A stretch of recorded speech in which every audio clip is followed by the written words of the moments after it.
তেজপুৰত সংঘটিত হৈছে এক ভয়ংকৰ অঘটন। কৰ্তব্যৰ মাজতে বিদ্যুৎপৃষ্ট হৈ মৃত্যু ঘটিছে BSNLৰ এজন কৰ্মচাৰীৰ। কৰ্মচাৰীজন তেজপুৰ পৰ্বতীয়াৰ উত্তম কটকী। বৈদ্যুতিক খুঁটাত উঠি কাম কৰি থাকোঁতেই বিদ্যুৎপৃষ্ট হৈ মৃত্যু হয় তেজপুৰ পৰ্বতীয়াৰ উত্তম কটকীৰ।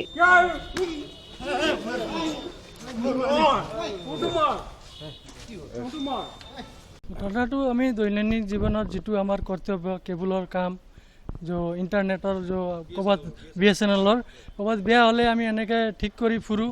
গতিকে আজিও এনেকৈ দৈনন্দিন জীৱনৰ নিচিনা আজিও গৈছিলোঁ। গতিকে আজি আমি যেতিয়া আমাৰ যিজন সহপাঠীজন আছিলে তেখেত ওপৰত উঠি কাম কৰি আছিলে, হঠাৎ তেখেতৰ হাত কাৰেণ্টৰ তাৰত লাগি পেলাই তেখেত তলত ঢলি পৰি গ'ল।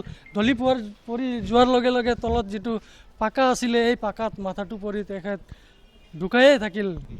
নৰেন্দ্ৰ কটকী আছিল।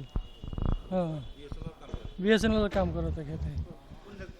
এইটো ঘটনাটো হৈছে আমাৰ মহাভৈৰৱ মন্দিৰৰ প্ৰথম গেটটো আৰু পিছৰ ফালৰ ছেকেণ্ড গেটটোৰ তাৰ মাজতে হৈছে।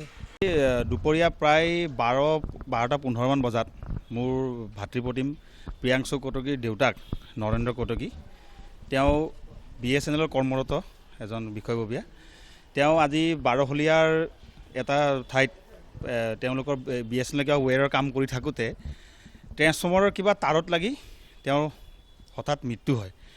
ইয়াৰ কাৰণে আমি সকলো দুখিত, আমি সকলো বন্ধুগণ চব দুখিত তেওঁৰ। কিন্তু কিছুমান প্ৰশ্ন মনলৈ আহিছে যে আজি যে তেওঁ যে তেনেকৈ কাম কৰিব লগা যিটো ছিটুৱেশ্যনত তেওঁ কাম কৰিব গৈছে, ইয়াৰ কাৰণে ছিকিউৰিটি কি আছিলে, ছিষ্টেম কি আছিলে? আজি তেওঁ এডাল নেকেড ৱেৰ চুব লগা কেনেকুৱা পৰিস্থিতি হ'ল? ইয়াৰ কাৰণে দায়ী কোন? আমি BSNLৰ এই যিবিলাক বিষয়ববীয়া আছে, ওপৰৰ মহলাৰ বিষয়ববীয়া, এই বস্তুটোৰ ওপৰত আমি শোণিতপুৰ জিলা আৰক্ষীক আৰু DC ছাৰক এইটো বস্তু ৰিকুৱেষ্ট কৰিছোঁ যে তেওঁ এই বস্তুটোৰ ওপৰত কঠোৰ তদন্ত কৰক। কাৰণ আজি এজনৰ মৃত্যু হৈছে, কালি 10জনৰ মৃত্যু হ'ব পাৰে এই ধৰণৰ কাণ্ডত।